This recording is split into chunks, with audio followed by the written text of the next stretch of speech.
কথা বলেন কেন আপনারা? দূর, আপনি উল্টাপাল্টা কোশ্চেন করেন আপনি। দোকান কি আপনার লাগবে?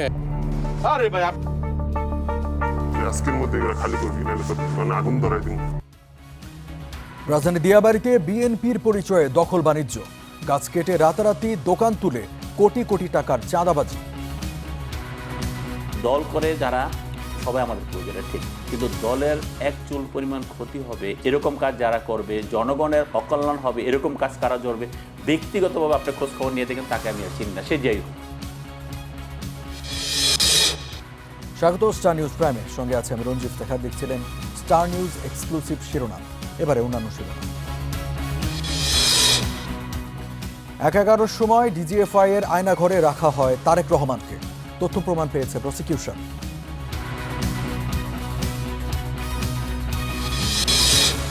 ফ্যাসিবাদের সুবিধাভোগীরা বসে নেই, জ্বালানি বিদ্যুৎ খাতে ষড়যন্ত্রের চেষ্টা হচ্ছে বললেন প্রধানমন্ত্রী। সবার আগে বাংলাদেশ বললেও ভারতে ভীত সরকার, দাবি এনসিপির। পুরনো বন্দোবস্তের পথে ক্ষমতাসীনরা, বলছে জামায়াত।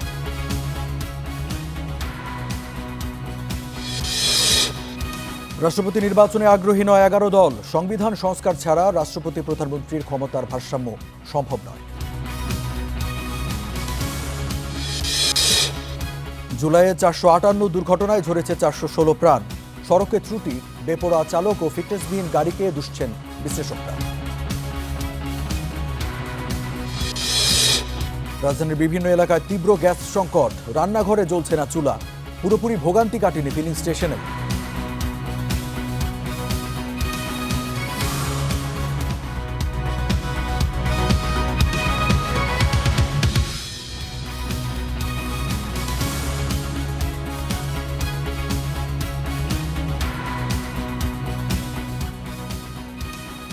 দেখছিলেন স্টার নিউজ প্রাইম শিরোনাম। রাজধানীর দিয়াবাড়িতে সড়কের দুই পাশে সরকারি জমি দখল করে নির্বিচারে কাটা হয়েছে গাছ। শুধু প্রাণ প্রকৃতি ধ্বংসই নয়, দখল করা ওই জমিতে রাতারাতি তোলা হয়েছে শত শত দোকান, যেখান থেকে আদায় করা হয় কোটি কোটি টাকা। এই পুরো দখল সিন্ডিকেটের মূলে রয়েছেন বিএনপি ও এর অঙ্গ সংগঠনের একাধিক নেতা।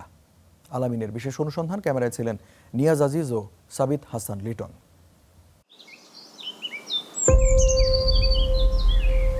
ঢাকা 450 বছরের পুরনো এই শহরের ফুসফুস যখন প্রতিদিন একটু একটু করে ছোট হচ্ছে, উত্তরার দিয়াবাড়ি ছিল এক টুকরো খোলা নিঃশ্বাস। সুপ্রশস্ত সড়ক, সারি সারি গাছ আর খোলা আকাশ। তবে আজ সে সবুজ ঢাকা পড়েছে টিন আর কংক্রিটে। দখলের গ্রাস যেটা, এটারও প্রভাব এখন দিয়াবাড়িতে পড়েছে, যে এখন মানুষ আর মুক্ত মনে রাস্তায় ঘোরাফেরা করতে পারে না। যে রাস্তা আপনার 200 ফিট, 100 ফিট, 300 ফিট, এগুলো আপনার দখল হইতে হইতে দেখা যাচ্ছে যে 3 ভাগের 2 ভাগই দখল, 1 ভাগ বাকি আছে। এই যেমন উত্তরা খালপাড় থেকে দিয়াবাড়ি গোলচত্বর পর্যন্ত সড়ক। এই সড়কের একপাশে fire service station, metro rail station, স্কুলসহ অসংখ্য বসতবাড়ি। বছরখানেক আগেও এখানে ছিল সারি সারি গাছ, আজ নেই। রাতের অন্ধকারে নির্বিচারে গাছ কেটে গড়ে তোলা হয়েছে বিশাল এক বাণিজ্যিক সাম্রাজ্য। প্রতিদিন তার খেসারত দিচ্ছেন হাজার হাজার মানুষ। মানে রাস্তা রাস্তা ব্লক হয়ে থাকে, রিক্সা পাওয়া যায় না, তো আর কি মানে প্রায় অর্ধেক রাস্তার মতো হাইটে যাওয়া লাগবে। গাছ থাকলে যে একটা মানুষের উপকার আসে, এই উপকারটা আমরা পাইতেছি না। আপনার মেট্রো স্টেশন পর্যন্ত চলে যায় ভিড়, যানজটের কারণে। জনগণের এই ক্ষোভ কেবল তীব্র ভোগান্তির গল্প নয়, বরং সুপরিকল্পিত এক অবৈধ বাণিজ্যের নির্মম বাস্তবতা। একটি বা দুটি নয়, আমার পেছনে যতদূর চোখ যায় শুধু দোকান আর দোকান। এখানে সরকারি জমি দখল করে গড়ে তোলা হয়েছে প্রায় 3 শতাধিক স্থায়ী স্থাপনা, যেখান থেকে প্রতি মাসে ভাড়া বাবদ আদায় করা হচ্ছে কোটি টাকার বেশি। কিন্তু প্রশ্ন হচ্ছে, এই দোকানগুলো তুললো কারা, আর এত ভাড়ার টাকাই বা যায় কার পকেটে? আমরা সেই উত্তর খুঁজব। তবে সিন্ডিকেটের গভীরে নামার আগে চলুন দেখা যাক এটা আসলে কত টাকার খেলা। অনুসন্ধানে দেখা যায় সড়কের দুই পাশে ফার্নিচার, গাড়ির চাকা, খাবার হোটেল ও গ্যারেজ সহ বিভিন্ন পণ্যের প্রায় 285টি দোকান গড়ে উঠেছে, যার মধ্যে ফার্নিচারের দোকান 125টি, গাড়ির চাকার দোকান 70টি, খাবার হোটেল, গ্যারেজ বা অন্যান্য দোকান আছে প্রায় 90টি। এক একটি দোকানের গড় ভাড়া ৩৫ থেকে ৫০ হাজার টাকা, আর প্রতি মাসে এসব দোকান থেকে ভাড়া আদায় হয় প্রায় ১ থেকে ১.৫ কোটি টাকা। প্রশ্ন হলো, পুরোটাই সরকারি জমি, তাহলে কার পকেটে যাচ্ছে এই বিশাল অঙ্কের টাকা?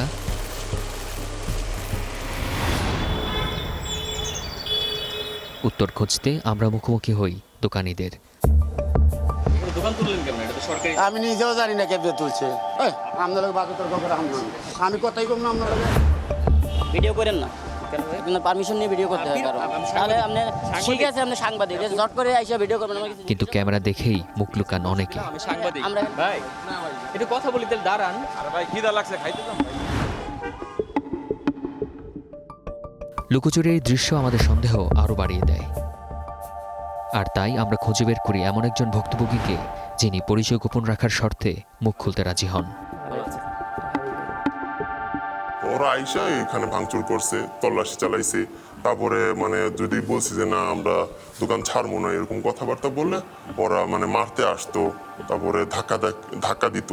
ঠিক আছে, যেভাবে আমাদের উপর অত্যাচার কইরা আমাদেরকে মানে একেবারে, আমরা যদি বলতাম যে আমরা কি করে খামো, তো বলতো যে তোরা কি করে খাবি, আমরা কি জানি। ভুক্তভোগীর অভিযোগ, এই দখল সিন্ডিকেটের মূলে আছেন স্থানীয় বিএনপি ও এর অঙ্গ সংগঠনের একাধিক নেতা। হারুন নামের একটা লোক আসছিল, ওনাকে দেখছিলাম, আর একজন হচ্ছে রনি, উনিও আসা যাওয়া করতো আর কি এখানে। ওরা হচ্ছে মেন, রাজীব আর হচ্ছে রিপন, ওরা দুই ভাই। ওনারা এই সাইড পুরাটা দখলে আছে ওদের।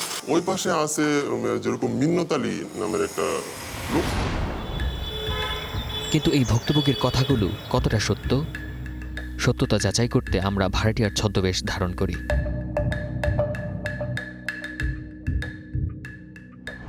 আমাদের প্রথম লক্ষ্য স্থানীয় বিএনপি নেতা মিন্নাত আলী ও তার সহযোগী ইমরান। মিন্নাতের ফোন বন্ধ পাওয়ায় যোগাযোগ করি ইমরানের সঙ্গে। এখান থেকে একবারে অফিস পর্যন্ত দোকান হবে, নিজের দোকান নিজে বানিয়ে নেবে, আর হচ্ছে আপনার 2 লাখ টাকা করে। ইমরানের দাবি, সড়কের উত্তর পাশে নার্সারি ও গ্যারেজ সহ অন্তত 20টি ফার্নিচারের দোকান তার ও তার ভাই মিন্নাত আলীর দখলে। কোনো জায়গা খালি নেই, তাই নির্দ্বিধায় সরকারি গাছ কেটে আমাদের দোকান বানিয়ে দেওয়ার প্রস্তাব দেন ইমরান। ওই যে আদার্স যারা আছে ওদের সাথে আমার কোনো লিয়াজু নেই। তুই গাছ কি করবো? গাছ কেটে ফেলবো। আমাদের পরের লক্ষ্য চণ্ডালভোগ ইউনিট বিএনপির সভাপতি রাজীব ইসলাম। ভাড়াটিয়া সেজে পৌঁছায় তার নির্ধারিত ঠিকানায়। তার বিরুদ্ধেও সরকারি জমি দখলের অভিযোগ। ভাই একটা লাগবে না, এগুলো বাড়া হয়ে গেছে। কত করবে ভাই? ওই 5 লাখের উপরে যাবে। 5 লাখ আপনি করে নিলে আপনার আরো কম। কথাবার্তায় রাজীব জানায়, বটতলা থেকে ফ্যান্টাসি আইল্যান্ড পার্ক পর্যন্ত তার একক নিয়ন্ত্রণে, আর চণ্ডালভোগ রাস্তার মাথা থেকে দিয়াবাড়ি গোলচত্বর পর্যন্ত তার ভাই রিপনের দখলে। আমার আছে 27টা, আর ওই জায়গায় কোনো ভাই আছে, ওর ভাইয়ের রাস্তার এদিক থেকে আবার বুঝতে পারবো। একই কৌশলে বেরিয়ে আসে যুবদল নেতা জোয়েল ও তার ভাই মাসুদের নাম। তাদের দখলে অন্তত 25টি ফার্নিচারের দোকান। দোকানের সামনেই ঝুলানো রয়েছে ভাড়ার উন্মুক্ত বিজ্ঞাপন, আর সেই নম্বরে যোগাযোগ করতেই হাজির হন মাসুদ।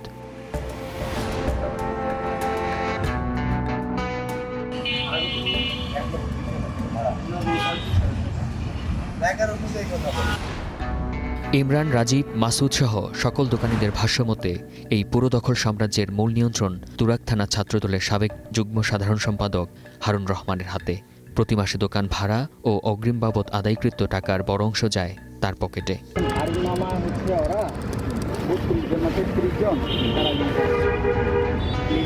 মানে ওদের কাছে ওদেরকেই পার দোকান প্রতি 25,000 টাকা করে দিতে হয়। আমি হারুন ভাই গোপন ক্যামেরায় উঠে আসা এসব কথোপকথন কেবল সাধারণ কোনো দরদাম নয়, বরং রাজনৈতিক পরিচয় ব্যবহার করে সরকারি জমি দখলের এক চরম দৃষ্টান্ত। রাতের আধারে গাছ কাটা, সকাল হতে দোকান নির্মাণ কিংবা প্রতি মাসে কোটি টাকার চাঁদা আদায় সবই চলছে চোখের সামনে। কিন্তু তারপরও রহস্যজনকভাবে নীরব প্রশাসন। কিন্তু আমরা নীরব থাকতে চাই না। প্রমাণ এখন আমাদের হাতের মুঠোয়, তাই ছদ্মবেশ ছেড়ে সরাসরি মাঠে নামার পালা। এতক্ষণ পরিচয় গোপন রেখে আমরা জেনেছি এই সিন্ডিকেটের ভেতরের সব খবর। এবার সাংবাদিক পরিচয়ে মুখোমুখি হব এই দখলদারদের। সরাসরি জানতে চাইব ঠিক কোন নিয়মে বা কোন ক্ষমতার বলে তারা এই সরকারি জমি দখল করেছেন।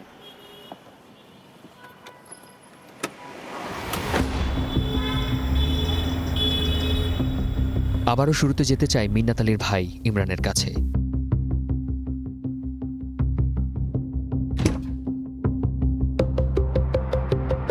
তবে এবার সাংবাদিক পরিচয় পেতেই বদলে যায় দৃশ্যপট। গাছ কাটার প্রশ্ন করতেই রেগে যান ইমরান, এড়িয়ে যান সব প্রশ্ন। গাছ কাটছেন আপনি কতগুলো? না না, গাছ কাটা অবশ্যই কাটছেন। আপনি আবার বলছেন দাঁড়ান, উল্টাপাল্টা কথা বলেন। আমি উল্টাপাল্টা দূর, আপনি উল্টাপাল্টা না, প্রশ্ন করেন। দাঁড়ান আপনি। না, আপনার সাথে আমি কি কথা বলবো? না, আমি আমার কথা শেষ করতে আমার দেন। লোক আসছে। না, না, আপনি একটা আপনি প্রথমেই তো কোশ্চেনটা না, দাঁড়ান দিলে কথা বলি। ভাই যান। সামনে আসেন। ভাই কথা বলবো একটু। ইমরানের কাছ থেকে কোনো সদুত্তর না পেয়ে আমাদের পরের গন্তব্য তুরাগ থানা যুবদল নেতা জোয়েল ও তার ভাই মাসুদ। আমাদের উপস্থিতি টের পেয়ে মুহূর্তেই সটকে পড়েন দুই ভাই। মুঠোফোনে কল করা হলেও কোনো সাড়া মেলেনি। শেষ চেষ্টা হিসাবে আমরা হাজির হই তাদের কার্যালয়ে। সেখানেও মেলেনি কারো দেখা। উল্টো আমাদের দেখে তড়িঘড়ি অফিস তালা মেরে পালিয়ে যান পিওনো। আরে দোকান দিছে যে এখানে জুয়েল, বিএনপি ছাত্র দলের। এটা হ্যাঁ ভাইয়া এদিকে এসো। এই ছেলে, এই ছেলে। এটাই জুয়েলের অফিস, মূলত এখানে জুয়েল বসে। কিছুক্ষণ আগে ওটা খোলা ছিল। যখনই সাংবাদিক আসার পরিচয় পেল, তারা এখান থেকে পালিয়ে গেছে। আমাদের এবারের গন্তব্য সিন্ডিকেটের আরেক প্রভাবশালী রাজীব ইসলাম। দিয়াবাড়ি মসজিদের পাশেই তার বাড়ি। বাড়িটিতে গিয়ে তাকে পাওয়া যায়নি। সাংবাদিক পরিচয় একাধিকবার কল করা হলেও তিনি কোনো সাড়া দেননি। পরে গোপন তথ্যের ভিত্তিতে আমরা সরাসরি হাজির হই তার কার্যালয়ে। এবার রাজীবের দেখা মিলে, কিন্তু সরকারি জমি দখল আর গাছ কাটা নিয়ে প্রশ্ন করতেই ক্ষিপ্ত হয়ে ওঠেন রাজীব। দোকান কি আপনার লাগবে? না, লাগলে আপনি নিয়ে যান। কথা তো শেষ হলো না ভাই। ভাই কথা শেষ হয় নাই তো। এক পর্যায়ে কোনো প্রশ্নের উত্তর না দিয়েই কার্যালয়ে ঢুকে দরজা বন্ধ করে দেন। মাঠ পর্যায়ে এমন লুকোচুরির পর আমাদের মূল গন্তব্য এই সিন্ডিকেটের মূল হোতা হারুন রহমান। বক্তব্য জানতে চেয়ে 2 দিন যোগাযোগের চেষ্টা করলেও তিনি ধরা দেননি। আপনি তো কালকেও বলছিলেন সময় দিবেন, দিলেন না তো। ভাই আপনার সাথে তো আমার সময় দেওয়ার কোনো কথা না। অবশেষে তার বাড়ির উদ্দেশ্যে রওনা হই আমরা। ক্যামেরা দেখে মুখে মাস্ক পরে কৌশলে কেটে পড়ার চেষ্টা করেন হারুন। তবে সুযোগ না দিয়ে সরাসরি তার মুখোমুখি হই আমরা। সেখানেও তিনি আমাদের এড়িয়ে যাওয়ার চেষ্টা করেন। আরে ভাই আপনি কি সরকারি জমি দখল ও গাছ কাটার প্রশ্ন করতেই শাক দিয়ে মাছ ঢাকার চেষ্টা করেন তিনি।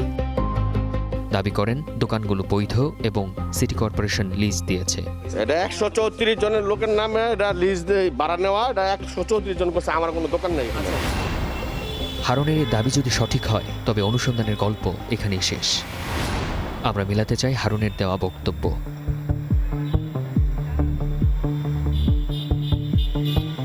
হাজির হই ঢাকা উত্তর সিটি কর্পোরেশন কার্যালয়ে।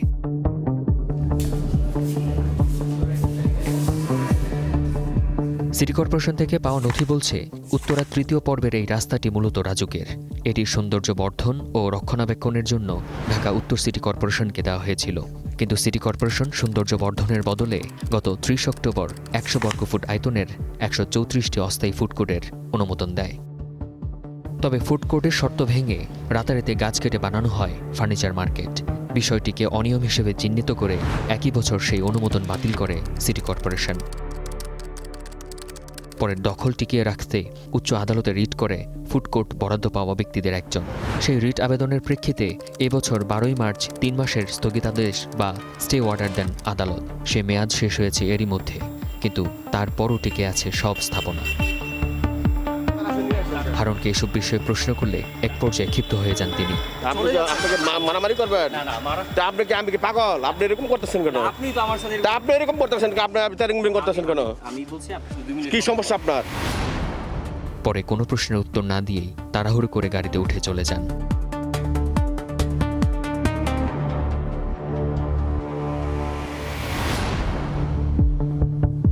এসব অবৈধ স্থাপনা টিকলো কিভাবে? রাজুকের চেয়ারম্যানের কাছে জানতে চাইলে শুরুতেই তিনি শোনান রিটের সেই চেনা অজুহাত। কোর্ট ওখানে আমাদেরকে বলছে উচ্ছেদ করতে পারবো না। আমরা একটা মামলা লড়তেছি, যেই স্থাপনাই করুক এটা আশা করতেছি যে খুব শিগগিরই এটা আমরা কোর্টের রায়টা পাবো পাইলে আমরা এটা ইনশাল্লাহ এখন উচ্ছেদ করব। পরে আমাদের সঙ্গে থাকা রায়ের কপিটি দেখালে মুহূর্তে ধরা পড়ে চেয়ারম্যানের দায়সারা অজুহাত। আমি জাস্ট এই মুহূর্তে আজকে আমার দেখতে হবে একটু, আমি এক্ষুনি, আপনি যদি চান ইয়ে করে আমি এরপরে আপনাকে তথ্যটা দিচ্ছি। এদিকে স্থানীয় বাসিন্দা, দলীয় ব্যক্তি ও রাজুকের একাধিক সূত্রের অভিযোগ, হারুন রহমান মূলত স্থানীয় সংসদ সদস্য SM জাহাঙ্গীরের ঘনিষ্ঠ, আর সেই রাজনৈতিক প্রভাবকে ঢাল বানিয়েই সরকারি জমিতে গড়ে তুলেছেন এই বিশাল বাণিজ্যিক সাম্রাজ্য। এসব অভিযোগ আর রাজনৈতিক আশ্রয়ের বিষয়ে সত্যতা জানতে আমরা মুখোমুখি হই SM জাহাঙ্গীরের। আপনার প্রশ্রয়ে তারা এই কাজগুলো করছে, হারুন, তারপর হচ্ছে রনি, জুয়েল, এই কাজগুলো করছে। হ্যাঁ, এখানে ধরেন আমি একটা দল করি, তাই না? আমার সাথে এই দলের অনেক ধরনের নেতাকর্মীর সাথে সম্পর্ক থাকে। আমি যাকে চিনি সেও আমার সাথে ছবি তোলে, আমি যাকে না চিনি সেও আমার সাথে ছবি তোলে। দল করে যারা সবাই আমাদের ক্লোজ, এটা ঠিক, কিন্তু দলের এক চুল পরিমাণ ক্ষতি হবে এরকম কাজ যারা করবে, জনগণের অকল্যাণ হবে এরকম কাজ কারা করবে, ব্যক্তিগতভাবে আপনি খোঁজ খবর নিয়ে দেখেন, তাকে আমি আর চিনি না, সে যাই হোক।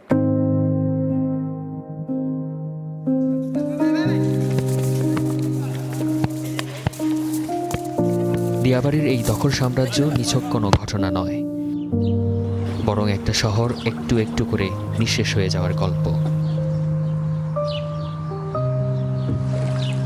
আল আমিন, স্টার নিউজ, ঢাকা।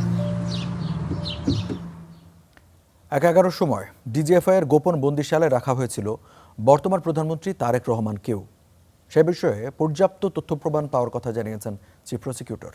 বলেন 2008 থেকে 2024 সাল পর্যন্ত ভিন্নমতের ব্যক্তিদের এই টর্চার সেলে অমানবিক নির্যাতন করা হয়েছে। এর সঙ্গে জড়িত সবার বিচার হবে। এ যেন অন্ধকার এক কুঠুরির গল্প। চার দেয়ালের ভিতরের বন্দীদের কান্নার শব্দও পৌঁছাতো না বাইরে। আওয়ামী লীগ সরকারের দীর্ঘ 17 বছরের শাসনামলে নির্যাতনের নানা অভিযোগের চিত্র সামনে আসতে শুরু করেছে বিভিন্ন গোপন বন্দিশালার তথ্য প্রকাশের পর। আওয়ামী লীগ সরকারের পতনের পর গুম ও হত্যার অভিযোগের বিচার শুরু হয় আন্তর্জাতিক অপরাধ ট্রাইব্যুনালে। এরপর একে একে সামনে আসতে থাকে বন্দীদের আর্তনাদ, নির্যাতন আর দীর্ঘ নিখোঁজ থাকার গল্প। অভিযোগ রয়েছে কেউ গোপন বন্দিশালায় প্রাণ হারিয়েছেন, আবার কেউ দীর্ঘদিনের নির্যাতন সহ্য করে 5 আগস্টের পর ফিরে এসেছেন স্বজনদের কাছে। শনিবার ডিজিএফআইয়ের একটি গোপন বন্দিশালা পরিদর্শন করেন আন্তর্জাতিক অপরাধ ট্রাইব্যুনালের বিচারক, প্রসিকিউশন ও আসামিপক্ষের আইনজীবীরা। পরিদর্শন শেষে চিফ প্রসিকিউটর আমিনুল ইসলাম বলেন, 1/11 উত্তাল সময়ে বর্তমান প্রধানমন্ত্রী তারেক রহমানকেও এখানে বন্দী রাখা হয়েছিল। 1/11 সময় আজকের মাননীয় প্রধানমন্ত্রী আমাদের অহংকার জনাব তারেক রহমানকে আজকের যে জেআইসি সেলটি আমরা পরিদর্শন করেছি তারই কোনো একটি কামরায় তাকেও কিন্তু সেখানে আনা হয়েছে, তার উপরে নির্যাতন করা হয়েছিল। এটাও কিন্তু আমাদের ইনভেস্টিগেশনে বিভিন্ন সাক্ষীদের মুখের বর্ণনা থেকে সেই তথ্যও পাওয়া গেছে এবং পর্যায়ক্রমে এগুলি বিচারের রিফ্লেকশন হবে। চিফ প্রসিকিউটর বলেন, শুধু তারেক রহমান নন, হুম্মাম কাদের চৌধুরী, সাবেক ব্রিগেডিয়ার আজমি সহ আরও অনেককে এই বন্দিশালায় রাখা হয়েছিল বলে জানান চিফ প্রসিকিউটর। বলেন, মানবতা বিরোধী অপরাধের সঙ্গে জড়িত প্রত্যেককে বিচারের আওতায় আনা হবে। যে এই টিএফআই এবং জেআইসি সেলের সম্পৃক্ত যেসব কর্মকর্তারা ছিল তাদের অনেকেই বিচারের আওতায় আনা হয়েছে এবং তাদের বিচার চলছে এবং ভবিষ্যতেও যাদের সংশ্লিষ্টতা এইভাবে পাওয়া যাবে তাদেরকেও এই অমানবিক ঘটনার জন্য বিচারের সম্মুখীন করা হবে। তবে আয়নাঘর পরিদর্শন শেষে আসামিপক্ষের আইনজীবীরা দাবি করেন, বন্দীদের দেয়া সাক্ষ্যের সঙ্গে এই বন্দিশালার বাস্তব চিত্রের মিল নেই। আমাদের যে ইন্ডিভিজুয়াল লায়াবিলিটির জায়গা থেকে সেখানে আমরা যথেষ্ট পরিষ্কার যে আমাদের এখানে কোনো লায়াবিলিটি নাই এবং আমাদের ইন্ডিভিজুয়াল ক্রিমিনাল লায়াবিলিটিও স্টাবলিশ করার মতো যথেষ্ট এলিমেন্ট এখানে নেই। সেই রুমে কিন্তু দুটো জানালা আছে দক্ষিণ দিকে, সেই জানালা দিয়ে প্রথমে দেখা যায় গাছ, যে গাছের বয়স সর্বনিম্ন হবে কমপক্ষে 20 বছরের অধিক। ঘটনা ঘটিয়েছে তাদেরকে হয়তো খুঁজে পাইনি দেখে স্কেপগোট হিসেবে আমাদের এই 3 জেনারেলকে আসলে ফাঁসানোর এখানে প্রচেষ্টা চলছে। এর আগে গত 1 আগস্ট র্যাবের গোপন বন্দিশালার টিএফআই সেলও পরিদর্শন করেন আন্তর্জাতিক অপরাধ ট্রাইব্যুনালের বিচারক, প্রসিকিউশন ও আসামিপক্ষের আইনজীবীরা। ইমন মাহমুদ, স্টার নিউজ, ঢাকা। ফ্যাসিবাদের সুবিধাভোগীরা বসে নেই। জ্বালানি ও বিদ্যুৎ খাত ঘিরে একটি চক্র অস্থিরতা তৈরির পায়তারা করছে বলে জানালেন প্রধানমন্ত্রী তারেক রহমান। চিকিৎসকদের সংগঠন ড্যাবের প্রতিষ্ঠাবার্ষিকীর আয়োজনে যোগ দিয়ে তিনি আরও বলেন, রাজনৈতিক পরিচয় যেন পেশাগত কাজে বাধা না হয় সেদিকে নজর রাখতে হবে। রাজনীতির মাঠ থেকে হাসপাতালের করিডোর, জনগণের পাশে দাঁড়ানোর অঙ্গীকারে পথ চলা চিকিৎসকদের সংগঠন ড্যাবের ৩৭তম প্রতিষ্ঠা বার্ষিকী আজ। তাতে যোগ দেন প্রধানমন্ত্রী তারেক রহমান। জাতীয় সংসদের এলডি হলে আয়োজনের উদ্বোধন করেন তিনি। এ সময় সাথে ছিলেন তার স্ত্রী ডাক্তার জুবাইদা রহমান। উদ্বোধনী পর্ব শেষে চিকিৎসক সমাবেশে যোগ দেন তারা। আমি বিশ্বাস করি ড্যাব ও মানবিক অঙ্গীকার ধারণ করে স্বাস্থ্যসেবার মানোন্নয়ন এবং মানুষের পাশে দাঁড়ানোর ক্ষেত্রে গুরুত্বপূর্ণ ভূমিকা পালন করবে। এ সময় স্বাস্থ্যসেবাকে আরও জনবান্ধব ও মানুষের দোরগোড়ায় পৌঁছে দিতে চিকিৎসকদের আহ্বান জানান প্রধানমন্ত্রী। তবে রাজনৈতিক সম্পৃক্ততা যেন নিজেদের পেশাগত দায়িত্ব পালনে বিঘ্ন না ঘটায় বা বিঘ্ন ঘটার কারণ না হয়, সেটি হচ্ছে মোস্ট ইম্পর্টেন্ট। হেলথ কার্ড চালু সহ দেশের চিকিৎসা ব্যবস্থার উন্নয়নে সরকারের প্রচেষ্টাও তুলে ধরেন তিনি। আসুন আমরা সকলে মিলে এমন একটি চিকিৎসা বান্ধব বাংলাদেশ গড়ে তুলি যেখানে দেশের প্রতিটি মানুষ মানসম্মত স্বাস্থ্যসেবা পাবে এবং উন্নত চিকিৎসার জন্য বিদেশমুখী হবে না আর, ইনশাআল্লাহ। দেশের চলমান জ্বালানি ও বিদ্যুৎ খাতের সংকট নিয়েও কথা বলেন সরকার প্রধান। ফ্যাসিবাদের সুবিধাভোগীরা কিন্তু বসে নেই। একটি চক্র খুব সুকৌশলে জ্বালানি কিংবা বিদ্যুৎ সেক্টরকে অস্থিতিশীল করার জন্য সক্রিয়। সামগ্রিকভাবে জ্বালানি খাতে কোনো নির্দিষ্ট মহলকে সুবিধা পাইয়ে দেওয়ার জন্য যে সকল নীতি গ্রহণ করা হয়েছিল তার খেসারত সমগ্র দেশের মানুষ এবং বর্তমান সরকারকে বহন করতে হচ্ছে। সমাবেশে প্রধানমন্ত্রী বলেন, একজন চিকিৎসকের হাতে শুধু স্টেথোস্কোপ থাকে না, থাকে একজন মানুষের জীবন, একটি পরিবারের স্বপ্ন বাঁচিয়ে রাখার দায়িত্ব। তাই মানুষের আস্থা আর ভালোবাসা অর্জনের প্রতিদিনের এই লড়াইয়ে চিকিৎসকদের জয়ী হওয়ার আহ্বানও ছিল তার বক্তব্যে। দেশের মানুষ চিকিৎসকদের কাছ থেকে আরো দায়িত্বশীল এবং মানবিক ভূমিকা প্রত্যাশা করে। Zakaria Ahmed, star news, Dhaka. দর্শক, আপনারা জানেন যে আগামীকালকে চট্টগ্রাম সফরে যাচ্ছেন প্রধানমন্ত্রী তারেক রহমান এবং প্রধানমন্ত্রীর আগমন ঘিরে চট্টগ্রামের বাঁশখালীতে চলছে শেষ সময়ের প্রস্তুতি। এ বিষয়ে আরও খবর জানবো। আমাদের সহকর্মী সৈয়দ তামিম মাহমুদ আছেন আমাদের সাথে যুক্ত। তামিম, সরকার প্রধান চট্টগ্রাম যাচ্ছেন এবং এ নিয়ে তার নিরাপত্তা ব্যবস্থা কতটা জোরদার করা হয়েছে, পাশাপাশি তার দলীয় যে নেতাকর্মীরা আছেন তাদের মধ্যে উৎসাহ উদ্দীপনা কেমন দেখছেন? আমরা কিন্তু সকাল থেকেই বাঁশখালী উপজেলায় আছে এবং আমার পিছনে দেখছেন যে প্রধানমন্ত্রী আগমনকে কেন্দ্র করে কিন্তু এই যে স্টেজ তৈরি করা হয়েছে এবং কিছুক্ষণ আগে কিন্তু দুর্যোগ ত্রাণ বিষয়ক যে মন্ত্রী আছেন তিনি কিন্তু এখানে পরিদর্শন করেছে এবং সেই পরিদর্শনের পরে তিনি সাংবাদিকদের সাথে কথা বলেছেন এবং তিনি যেটি জানিয়েছেন যে ত্রাণ বিভিন্ন মন্ত্রণালয় থেকে কিন্তু বিভিন্ন ধরনের অনুদান প্রদান করা হয়েছে এবং পর্যাপ্ত পরিমাণ ত্রাণ এবং ত্রাণ বিতরণের জন্য ব্যবস্থা গ্রহণ করা হয়েছে এবং পর্যাপ্ত অর্থও কিন্তু ছাড় করা হয়েছে।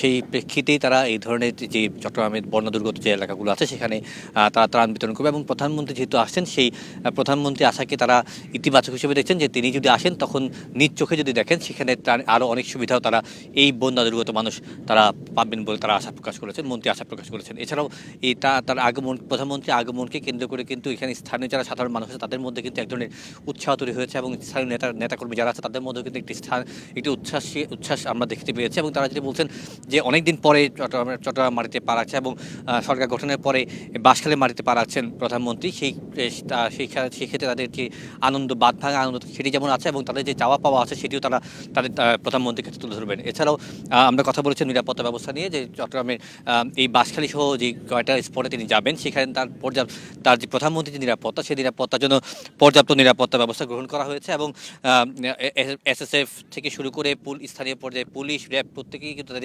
তাদের নিরাপত্তা ব্যবস্থা গ্রহণ করা হয়েছে এবং আশেপাশে যে এলাকাগুলো আছে সেখানেও তারা পর্যাপ্ত নিরাপত্তা ব্যবস্থা গ্রহণ করা হয়েছে যাতে প্রধানমন্ত্রী আগমনকে কোনো ধরনের অনাকাঙ্ক্ষিত ঘটনা না ঘটে। এই ছিল চট্টগ্রাম বাঁশখালী থেকে আমার কাছে সবচেয়ে সংবাদ। রঞ্জু। তামিম, আপনাকে ধন্যবাদ। দর্শক, চট্টগ্রাম সফরে যাচ্ছেন প্রধানমন্ত্রী তারেক রহমান, সে খবর জানাচ্ছিলেন সহকর্মী সৈয়দ তামিম মাহমুদ।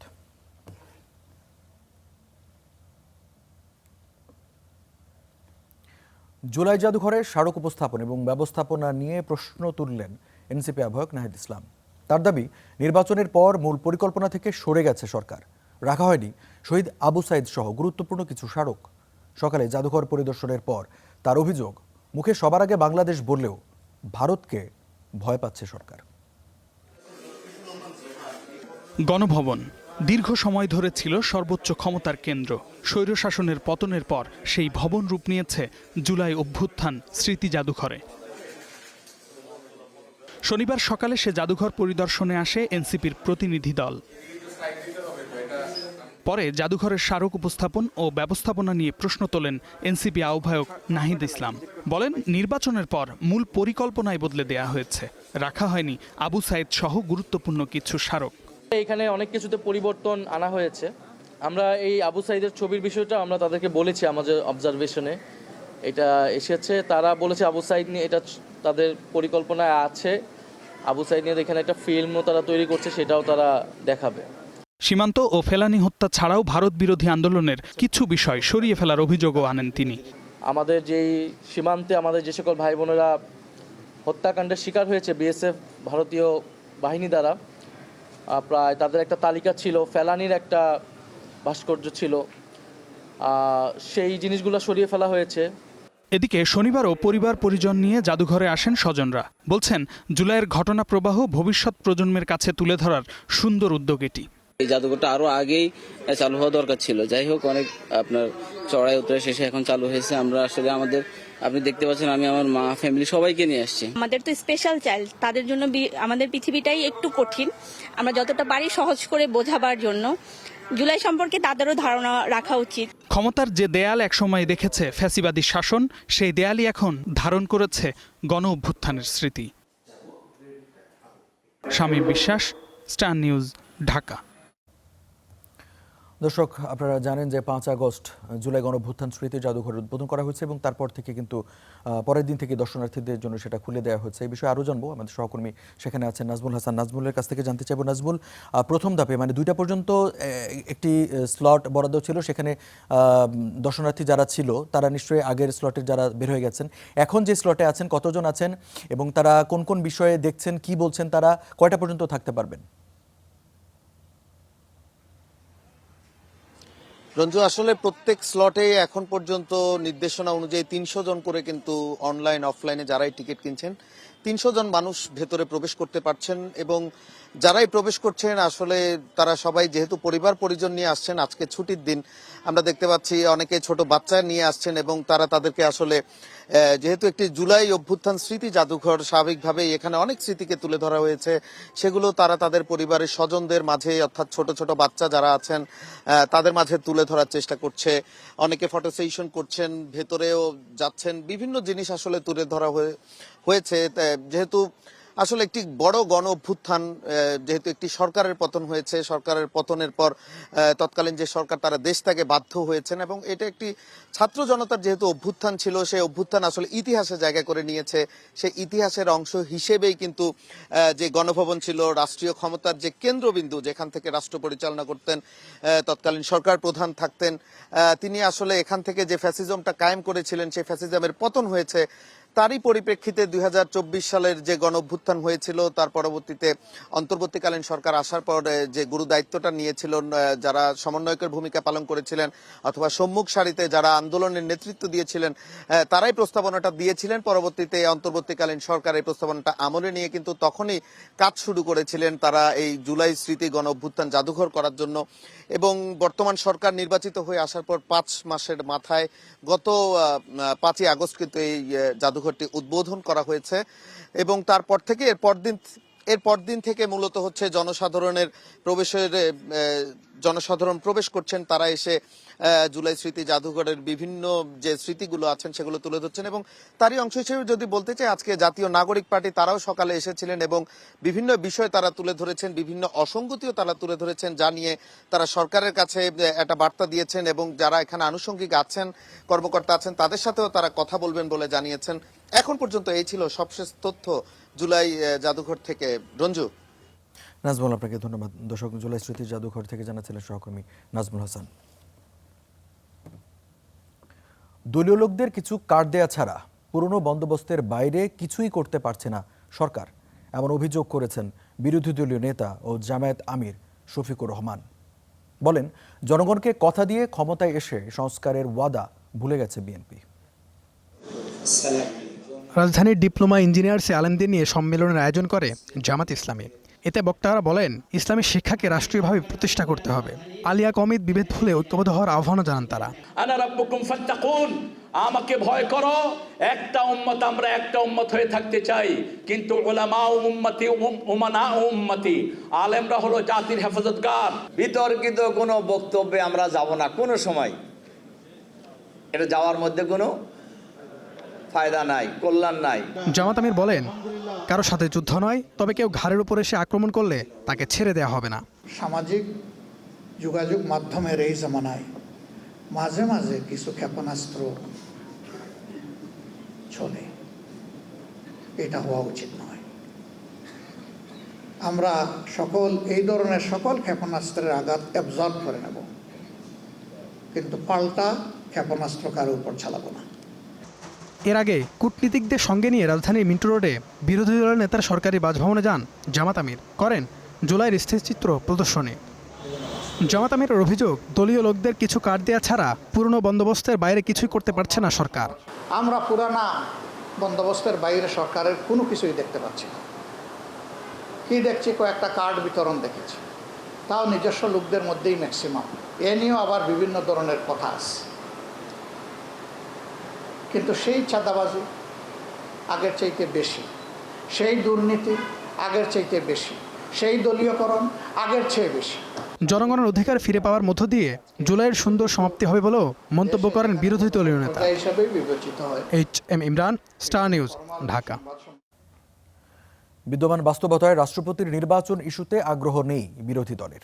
11 দলীয় জোটের শীর্ষ নেতারা বলছেন, জুলাই সনদ বাস্তবায়ন ছাড়া রাষ্ট্রপতি ও প্রধানমন্ত্রীর ক্ষমতার ভারসাম্য রক্ষা যেমন সম্ভব নয়, তেমনি নেই আইনের শাসন প্রতিষ্ঠায় রাষ্ট্রপতির ইতিবাচক ভূমিকা রাখার সুযোগ। তবে দলীয় মতাদর্শের ঊর্ধ্বে উঠে রাষ্ট্র ও জনগণের স্বার্থে কাজ করবেন এমন ব্যক্তিকেই রাষ্ট্রপতির চেয়ারে দেখতে চায় 11 দল। দেশের শাসন ব্যবস্থার অন্যতম গুরুত্বপূর্ণ সাংবিধানিক পদ রাষ্ট্রপতি।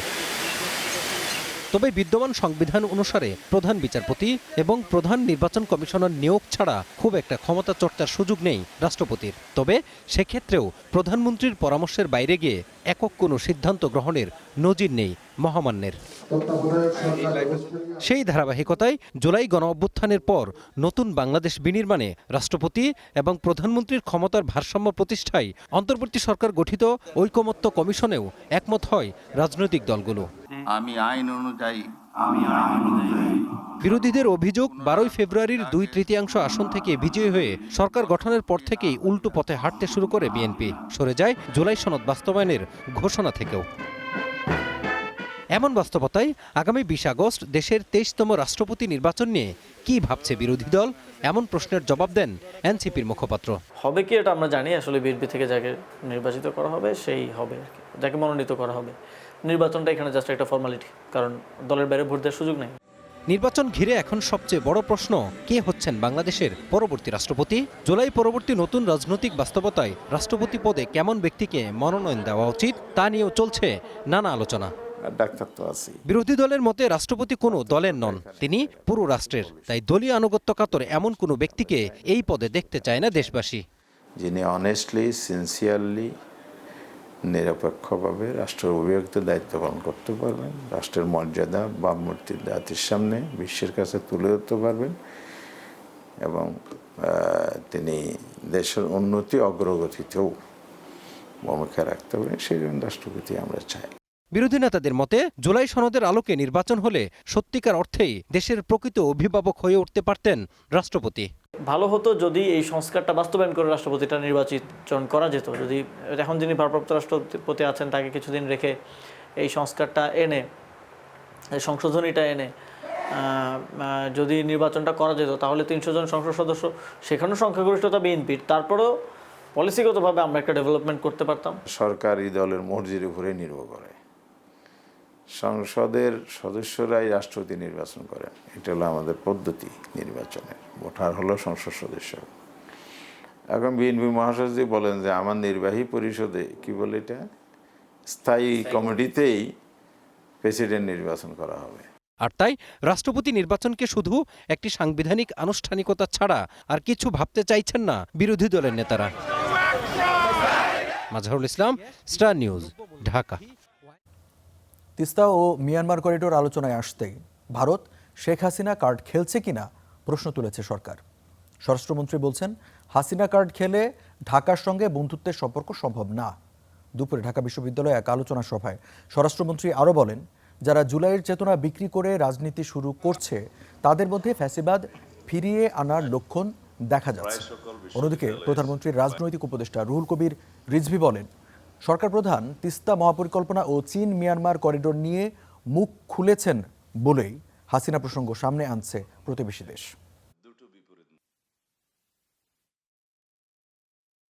প্রধানমন্ত্রী তিস্তা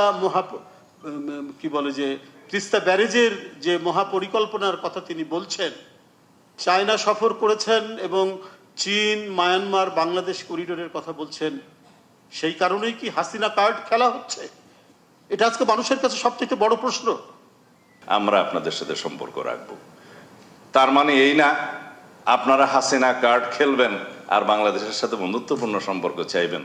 দুটো বিপরীতমুখী। আশা করি ভারতীয় কর্তৃপক্ষ, ভারত সরকার বিষয়টি বুঝবেন।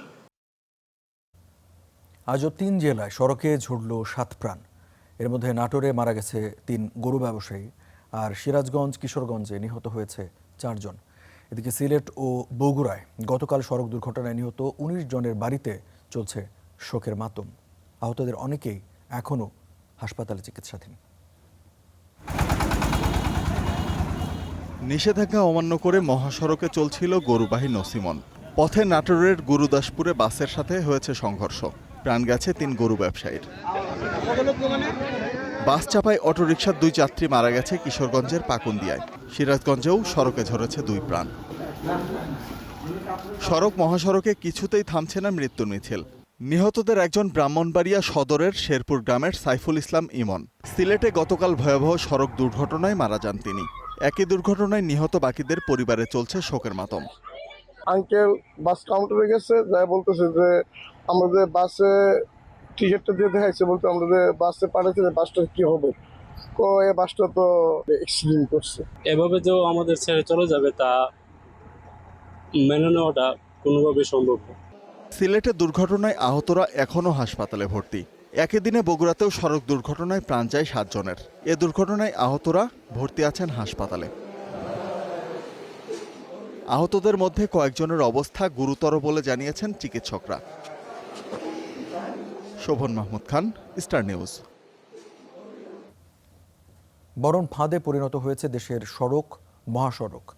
আইন মানছেন না চালকরা, গাড়ি চালাচ্ছেন বেপরোয়া গতিতে। মহাসড়কেও আছে খানাখন্দ, উন্নয়ন কাজ ঘিরে হয়েছে সংকুচিত। একদিকে বছরের পর বছর ধরে চলছে সড়ক উন্নয়ন, আর অন্যদিকে যানজট, দুর্ভোগ, দুর্ঘটনা নিত্যসঙ্গী যাত্রী আর চালকদের।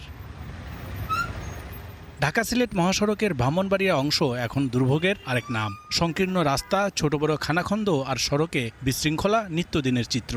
অহরহ ঘটছে দুর্ঘটনা। এখন আবার আনতে যাত্রী লই কাল তুলে যাইতে লাগবো 6টা-7টা বাজে যাবো গা।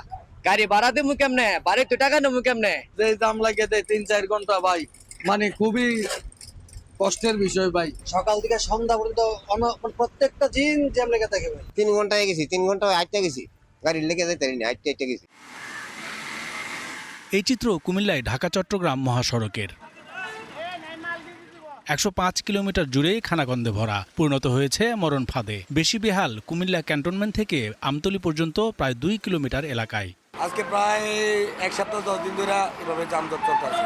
রাস্তার অবস্থা সিরিয়াস খারাপ, যার কারণে গাড়ি অনেক স্লো, তো সদরত গাড়ি চলতেছে, এই জন্য আসলে যানজট। 20 জায়গার ভাঙ্গার কারণে এটা সুয়াগাজী থেকে প্রায় 13 মাইল রাস্তা ভাঙ্গা। আইন না মানার প্রতিযোগিতা চলছে ঢাকা মাওয়া এক্সপ্রেসওয়েতে। চলছে দ্রুত গতির যানবাহন, তার মাঝেই ঝুঁকি নিয়ে রাস্তা পারাপার হচ্ছেন অনেকে। ঘটছে দুর্ঘটনা। ঠিক আছে, এটা অপরাধ। খুবই এটা বলা উচিত যে তারা এইভাবে যেন মানুষ না উঠায়। স্ট্যান্ড আছে, স্ট্যান্ডে রাখলে ভালো হয়। এদিকে তো গেট উঠতে যায়, কিন্তু কেউ তো দেখার নাই। এই হাইওয়েতে হলে আপনার 80 উপরে টান নিষেধ, তারা এখানে 120 গতিতে গাড়ি টানতেছে, এই কারণে অ্যাক্সিডেন্টগুলো ঘটতেছে। দেশের গুরুত্বপূর্ণ অন্য মহাসড়কগুলোর চিত্র একই, বর্ষায় খানাখন্দে ভরে গেছে আঞ্চলিক সড়কগুলো। Rizvi Habib, star news. ত্রুটিপূর্ণ যানবাহন ও সড়ক, বেপরোয়া গতি, অদক্ষ চালক আর দুর্বল ট্রাফিক ব্যবস্থাপনা, এসব কারণেই সড়কে থামছে না মৃত্যুর মিছিল। রোড সেফটি ফাউন্ডেশনের তথ্য বলছে, গেল মাসে 458টি সড়ক দুর্ঘটনায় প্রাণ গেছে 416 জনের। সবচেয়ে বেশি প্রাণহানি মোটরসাইকেল দুর্ঘটনায়, আর সর্বোচ্চ 133টি দুর্ঘটনা ঘটেছে ঢাকা বিভাগে। বিশ্লেষকদের মতে, কঠোর আইন নয়, সড়কে শৃঙ্খলা ফেরাতে প্রয়োজন কার্যকর বাস্তবায়ন ও সরকারের সদিচ্ছা। চোখের পলকে আনন্দমুখর যাত্রা রূপ নিচ্ছে বিষাদে। দেশের বিভিন্ন সড়কে প্রতিদিনই ঝরছে অসংখ্য প্রাণ। রোড সেফটি ফাউন্ডেশনের প্রতিবেদন বলছে, গেল মাসে 458টি দুর্ঘটনায় 48 শিশুসহ নিহত হয়েছেন 416 জন, আহত হয়েছেন আরও 629 জন। ঢাকা বিভাগে সর্বোচ্চ 133টি দুর্ঘটনায় 125 জন নিহত হয়েছেন। সবচেয়ে কম দুর্ঘটনা ঘটেছে বরিশাল বিভাগে, 28টি দুর্ঘটনায় মারা গেছে 24 জন। প্রতিবেদন অনুযায়ী জুলাইয়ে সবচেয়ে বেশি প্রাণহানি ঘটেছে মোটরসাইকেল দুর্ঘটনায়। 159টি মোটরসাইকেল দুর্ঘটনায় নিহত হয়েছেন 138 জন, যা মোট নিহতের 33.17%। পথচারী মারা গেছেন 106 জন, যা মোট প্রাণহানির 25.48%। সবচেয়ে বেশি 169টি দুর্ঘটনা ঘটেছে জাতীয় মহাসড়কে। আঞ্চলিক সড়কে 155টি, গ্রামীণ সড়কে 61টি ও শহর নগরীর ভেতরের সড়কে দুর্ঘটনা ঘটেছে 66টি। সময়ভিত্তিক হিসাবে সবচেয়ে বেশি দুর্ঘটনা ঘটেছে সকালে, যার হার 28.82%। রাতে ঘটেছে 19.43% দুর্ঘটনা। বিশ্লেষকরা বলছেন, ত্রুটিপূর্ণ যানবাহন ও সড়ক, যানবাহনের বেপরোয়া গতি, অদক্ষ চালক ও দুর্বল ট্রাফিক ব্যবস্থাপনার কারণে সড়কে ফিরছে না শৃঙ্খলা। প্রাতিষ্ঠানিকভাবে চালকদের প্রশিক্ষণ দিয়ে তারপরে তাকে দক্ষতার সনদ দিতে হবে, এবং বিআরটি এর যে ড্রাইভিং লাইসেন্স প্রক্রিয়া, এখানে আমূল পরিবর্তন দরকার। আমরা করছি ফিল্ড টেস্ট, এটা তো হওয়ার কথা ছিল রোড টেস্ট। সে কি পাল্লাপাল্লি করছে কিনা, সিগন্যাল সাইন মার্কিং বুঝে কিনা, এই জিনিসটা দেখে তো তারপর ফিটনেস সনদ দেওয়ার কথা ছিল চালকের। আমাদের মাল্টি মডাল ট্রান্সপোর্ট সিস্টেম যেটা আমরা বলি, সেই পথে আমাদের সরকারকে হাঁটতে হবে। সড়কের উপর থেকে চাপ কমে গেলে আপনি দেখবেন যে আমাদের অনেকাংশেই সড়কে দুর্ঘটনা কমে যাবে।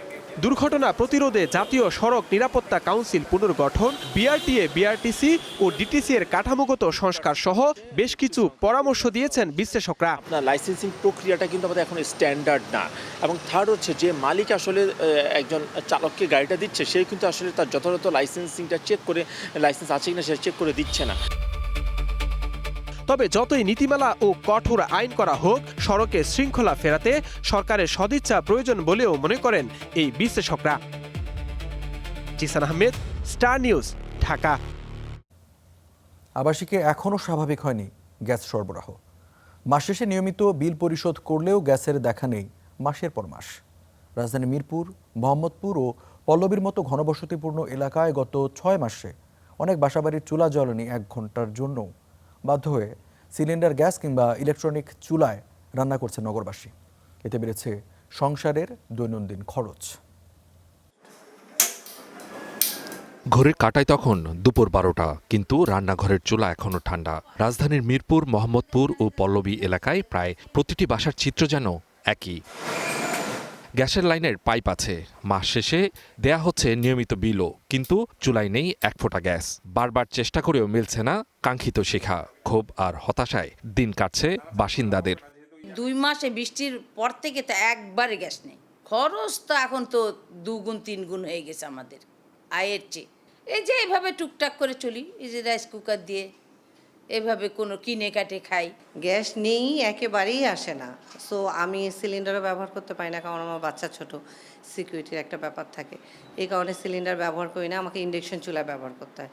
প্রবলেম, কারেন্ট হঠাৎ করে চলে যায়, তখন মনে করেন যদি কারেন্ট যায় তাহলে মনে করেন সারাটা দিন আর রান্নাই হয় না। ক্ষোভ থাকলেও পেট তো আর থেমে থাকবে না, তাই বাধ্য হয়ে সিলিন্ডার কিংবা ইলেকট্রিক চুলায় রান্না করছেন অনেকে। রেস্ট নেওয়ার সময় নেই, দুপুরের পরে টেনশন থাকতো কখন গ্যাস আসবে, তারপর আবার রান্না বসাবো। তারপর এরকম করতে করতে আমার হাজব্যান্ড বললো তা সিলিন্ডার নিতে পারো, কারণ এভাবে তো আর হবে না। প্রাইভেট সেক্টরে যদি চাকরি করি, আমাদের তো প্রাইভেট সেক্টরে খুব একটা বেতন বাড়ে নেই, প্রতিটা জিনিসই তো উদ্যোগতি বাজারে, ঠিক আছে। কিন্তু এতে দিন শেষে বাড়ছে অতিরিক্ত খরচের চাপ। সময় মতো খাবার না পাওয়ায় ব্যাহত হচ্ছে অফিস ও স্কুলের স্বাভাবিক সময়সূচি। স্কুলে যেতে প্রতিদিন লেট হয়, কারণ আমার দাদি আমাকে আমার নাস্তা তৈরি করে দিতে পারে না, কারণ বাসায় গ্যাস থাকে না। এবং প্রতিদিনের মতো আজকেও আমার বাবা হোটেল থেকে নাস্তা কিনে দিয়ে গেছে। সবচেয়ে বেশি দুর্ভোগে নিম্নবিত্ত পরিবার। আধুনিক এই শহরেই তাদের অনেককে এখন মাটির চুলায় লাকড়ি জ্বালিয়ে রান্না করতে হচ্ছে। খড়ি কিনতেও গুনতে হচ্ছে বাড়তি টাকা। আমরা এভাবে লাকড়ি কিনে রান্না করি, গ্যাসে আসে না, তাহলে আমাদের তো খরচ আছেই। তার মধ্যে আবার নিজের একটা সিলিন্ডারে গ্যাস আনলে আমাদের খুব কষ্ট হয়ে যায় এভাবে রান্না করলে। তো আমরা ঢাকার শহর থেকে যদি গ্যাস না পাই তাহলে আমরা কেমনে চলবো? লাকড়ি দিয়ে রান্না করলে সময়তে একটু লেট হয়, যেহেতু ভাড়াটা বেশি, তো কখনো সময় মতো হয়, কখনো হয় না। আবাসিক সংযোগে কবে স্বাভাবিক হবে গ্যাসের সরবরাহ, এ নিয়ে কথা বলতে রাজি হননি তিতাসের কোনো কর্মকর্তা। Suman Mahmud, star news, Dhaka. রূপান্তরিত গ্যাস কর্তৃপক্ষের বক্তব্য অনুযায়ী 2 দিন ধরে 20 কোটি ঘনফুট গ্যাস সরবরাহ হচ্ছে মহেশখালীর এক্সিলারেট এনার্জি টার্মিনাল থেকে। এতে রাজধানীর কিছু কিছু সিএনজি ফিলিং স্টেশনে বেড়েছে গ্যাসের চাপ, তবে এখনও বন্ধ থাকছে কোনো কোনো স্টেশন। 21 জুলাই থেকে গত 2 সপ্তাহ রাজধানীর সিএনজি ফিলিং স্টেশনগুলোতে লাইনে দাঁড়িয়ে ঘন্টার পর ঘন্টা অপেক্ষা করতে হয়েছে গাড়ি চালকদের। তবে শনিবার কিছুটা স্বস্তির চিত্র দেখা গেল রাজধানীর বেশ কিছু সিএনজি ফিলিং স্টেশনে।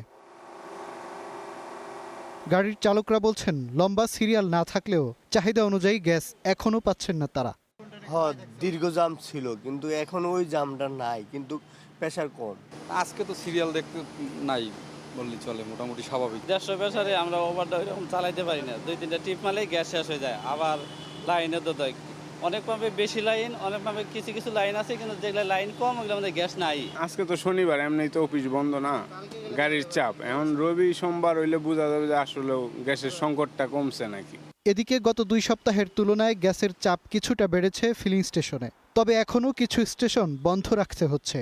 মানে একটু প্রেশার আছে, 4 PSI আছে, যার কারণে এখন ওই গাড়িগুলো দিতে পারতেছে দেখে আমাদের পাম্পও এখন ফাঁকা, গাড়ি নাই, কিন্তু একটু প্রেশার পাইছে। প্রেশারে থাকলে মোটামুটি গাড়ি, আবার তো অন্য পাম্পও কিছু খোলা থাকে, যার কারণে গ্যাস এখন মোটামুটি ওই ক্রাইসিসটা একটু কমে আসছে।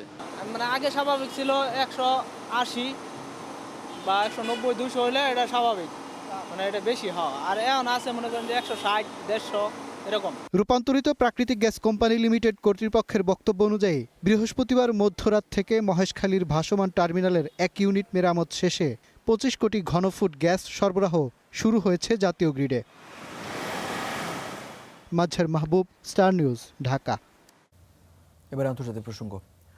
মধ্যপ্রাচ্যে যুদ্ধের মধ্যেই সৌদি আরব, তুরস্ক ও পাকিস্তান নতুন প্রতিরক্ষা চুক্তি করল। এখন প্রশ্ন উঠছে, এই চুক্তি কি ইরান বা ইয়েমেনের হুতির হামলা থেকে সৌদি আরবকে রক্ষা করতে পারবে? মক্কায় সই হওয়া চুক্তিতে বলা হয়েছে 3 দেশের যে কোনো একটির উপর হামলা অন্য 2 দেশের উপর হামলা হিসেবেই বিবেচিত হবে। তবে ইরান পরিষ্কার বার্তা দিয়েছে, যুক্তরাষ্ট্র সৌদিকে নিরাপত্তা দিতে পারেনি, এই চুক্তিও পারবে না। আর বিশ্লেষকদের মতে এই চুক্তি কাজে আসবে কিনা এর প্রথম পরীক্ষাটাই হবে সৌদিতে। ইরান যুদ্ধ ঘিরে অস্থির পুরো মধ্যপ্রাচ্য। হরমুজ প্রণালী থেকে লোহিত সাগর, বাড়ছে সামরিক উত্তেজনা আর অনিশ্চয়তা। লেবানন, ইয়েমেন কিংবা গাজা, কোথাও নেই শান্তি। এমন টালমাটাল পরিস্থিতির মধ্যেই নতুন প্রতিরক্ষা জোট গড়ল সৌদি আরব, তুরস্ক ও পাকিস্তান। সৌদি আরবের মক্কায় শুক্রবার চুক্তিতে সই করেন তুরস্কের president Recep Tayyip Erdogan, Saudi যুবরাজ ও প্রধানমন্ত্রী মোহাম্মদ বিন সালমান এবং পাকিস্তানের প্রধানমন্ত্রী শাহবাজ শরীফ। এটিকে বলা হচ্ছে মক্কা যৌথ প্রতিরক্ষা চুক্তি। সম্মিলিত প্রতিরোধের নীতিতে তৈরি এই চুক্তিতে বলা হয়েছে 3 দেশের যে কোনো একটির উপর সশস্ত্র হামলাকে 3 দেশের বিরুদ্ধেই হামলা হিসেবে বিবেচনা করা হবে। মক্কা যৌথ প্রতিরক্ষা চুক্তি 3 দেশের প্রতিরক্ষা সহযোগিতার ক্ষেত্রে একটি গুরুত্বপূর্ণ মাইলফলক। আঞ্চলিক নিরাপত্তা ও স্থিতিশীলতার চ্যালেঞ্জ মোকাবেলায় যৌথ প্রচেষ্টার মাধ্যমে আরও নিরাপদ পরিবেশ তৈরি করাই এর লক্ষ্য। তবে নতুন এই প্রতিরক্ষা জোট নিয়ে কড়া প্রতিক্রিয়া জানিয়েছে ইরান। দেশটির পার্লামেন্টের সদস্য ও জাতীয় নিরাপত্তা ও পররাষ্ট্রনীতি কমিশনের সদস্য ইব্রাহিম জেয়ারি বলেছেন, যুক্তরাষ্ট্র সৌদি আরবকে নিরাপত্তা দিতে পারেনি, এই চুক্তিও দিতে পারবে না। সৌদিদের বুঝতে হবে, তুরস্ক ও পাকিস্তানের সঙ্গে কাগজে কলমে একটি চুক্তি করলেই তাদের নিরাপত্তা নিশ্চিত হবে না। যেমন বছরের পর বছর যুক্তরাষ্ট্রের উপর একতরফাভাবে নির্ভর করেও তারা নিরাপত্তা পায়নি। নিজেদের নীতিতে পরিবর্তন আনুন, তাহলে নিরাপত্তার জন্য অন্য দেশের কাছে ভিক্ষা চাইতে হবে না। বিশ্লেষকদের কেউ কেউ মনে করেন, এই চুক্তির কার্যকারিতার প্রথম পরীক্ষাটিই হবে সৌদি আরবে। এই চুক্তির সঙ্গে ন্যাটোর 5 নম্বর অনুচ্ছেদের মিল রয়েছে, কারণ সেখানে বলা হয়েছে এক সদস্যের ওপর হামলা মানে সবার উপর হামলা। তবে বাস্তবে কোনো সদস্য আক্রান্ত হলে চুক্তিটি কিভাবে কার্যকর হবে সেটাই এখন দেখার বিষয়। আর এর প্রথম বড় পরীক্ষা হতে পারে সৌদি আরবের, কারণ সাম্প্রতিক সময়ে হুথি এবং ইরান সমর্থিত গোষ্ঠীগুলোর হামলার মুখে পড়েছে সৌদি আরব। এদিকে চুক্তি নিয়ে উদ্বেগ তৈরি হয়েছে ইসরায়েলেও। তবে যুক্তরাষ্ট্রের সাবেক কূটনীতিক গর্ডন গ্রেডের মতে, এই চুক্তি ইসরায়েলের জন্য সরাসরি কোনো সামরিক হুমকি নয়, তবে মধ্যপ্রাচ্যের দেশগুলো ইসরায়েলের সঙ্গে কূটনৈতিক সম্পর্ক স্বাভাবিক করবে কিনা সেই সিদ্ধান্তে এই জোটের প্রভাব থাকতে পারে, এমনটাও মনে করেন তিনি। নূর মোহাম্মদ, স্টার নিউজ। এই ছিল স্টার নিউজ প্রাইমে। এতক্ষণ যারা সাথে ছিলেন সবাইকে অসংখ্য ধন্যবাদ।